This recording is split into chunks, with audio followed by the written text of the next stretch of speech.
Warning, the following videos will include several colorful comments, like fuck, shit, or gay. We don't hate gay people, just stupid people. What's going on, guys? This is iScoped here tonight, bringing you a first impressions video of the new Tomb Raider. It's being brought to you by Square Enix and Crystal Dynamics.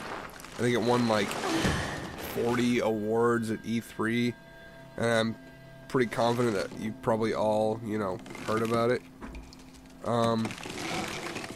It's pretty awesome. I don't think that I have any complaints about the first half an hour that I've put into this game. And really, to be honest with you, the first half an hour that I put into this game was mostly like, whoa, kind of stuff, where I stopped and I looked at the environment and I kind of pondered the things that were going on around me as I progressed through this introduction of the storyline.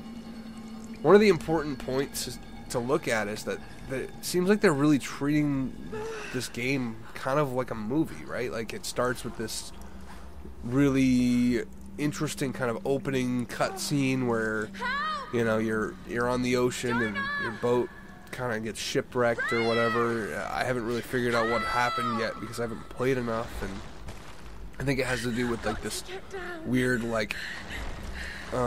place in the ocean that they're at that like has this weird I don't know how to describe it, like kind of aversion to storms, where it just creates these really ridiculous seas and there's like islands and stuff, and they kind of refer to it as similar to the Bermuda Triangle kind of thing.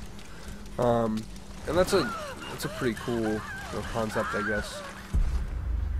So the entirety of the beginning of this game, I'm going, wow, thinking that they can't one-up the next thing.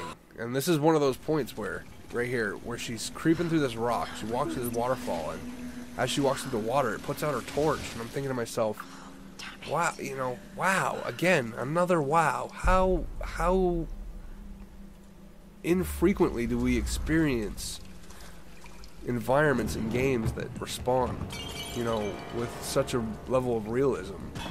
And I think that that's gonna be one of these points in this game that really provides you an experience unlike anything else that we have right now. I truly think that through my progression of this game, I'm going to really kind of allow it to settle in and be one of those staple games that I hold on to for a long time. It's going to be games like Alan Wake, or even Dishonored, or Darksiders, or COD 4, something that will probably always be in my collection as long as I have an Xbox 360. I kept this part as part of this introduction video because the camera angle was really unique and really kind of expressed how, sketchy the environment that she's walking around. And I love the way the fire interacts with the ceiling. It's like, whoa, this fire and this torch are, letting off obviously like these kind of like really flammable fumes and allow the fire to spread over the rocks, and it's just neat. This was another section of the game that really left me saying, wow. She takes this crazy leap, you're running, you kind of have like this urgency going on, you're concerned because you might die, and then all of a sudden it throws you into this like left trigger, right trigger kind of like scramble that you have to do to get yourself up over this slippery, debris-ridden hill, right? And it's like, really kind of pushing you in a way. You're like, you don't have time to look at this beautiful environment you're in, and you're like, what am I gonna do? I want to look at that, junk on the side of the screen and just really see all the detail that they've put into this so far.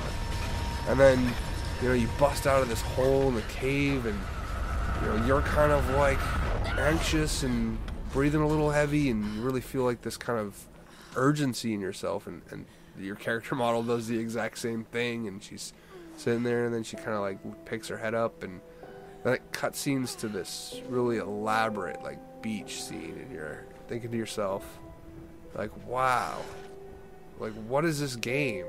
What am I doing? And then the title kind of cuts across, and it seems so movie-like. It's really surreal and really it really just is grabbing my attention in a way that games don't nowadays.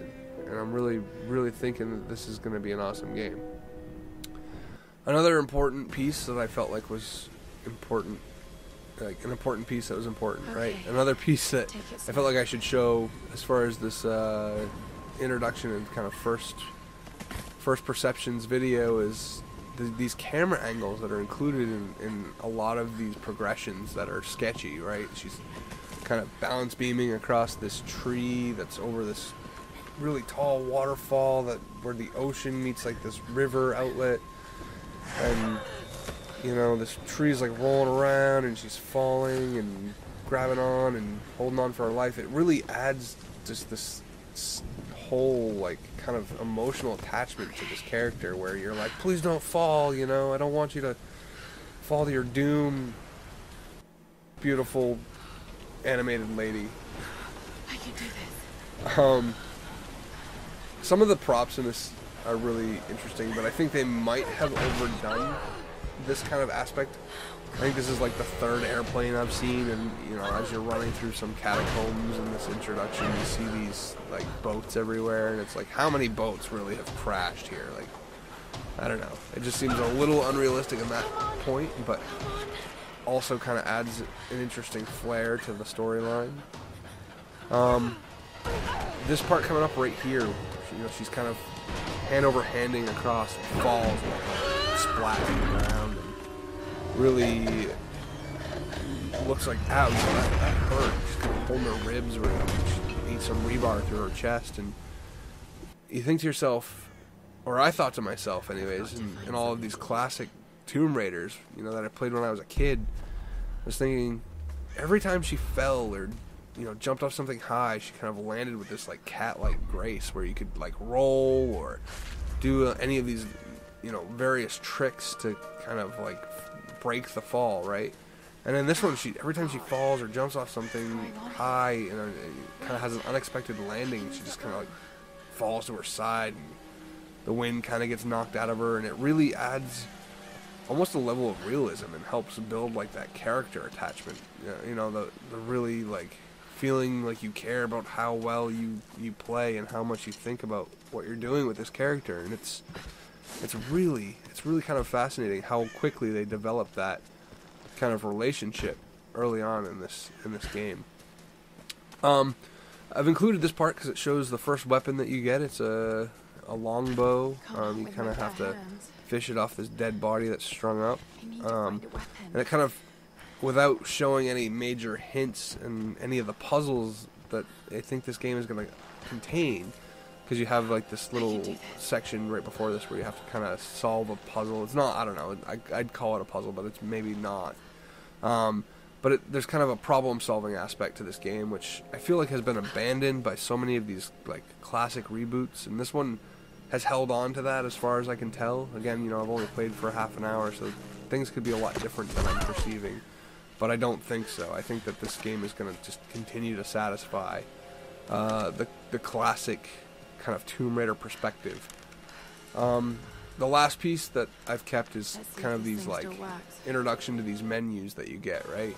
You sit down at your camp and it pulls up all of these little individual menus for your, you know, upgrades and your skills that you learn, and shows you just various different things. I do a quick flip through of all of the first tier survivor skills that you learn, and as I kind of read over them myself, I thought about it and think that it's a really interesting aspect to add to Tomb Raider. I know that when I had watched a couple of the, you know, production videos, I saw this menu system and I thought to myself, you know, why are they doing this? They're gonna totally break it. And I think that my aversion to it is significantly less now that I've had a chance to interact with it, and I think that it'll be a good addition to a classic series.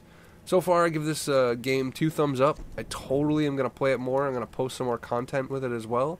So remember to like and subscribe. You'll get some more COD, Crisis, and probably some more Tomb Raider uploads here fairly soon. Alright, thanks guys.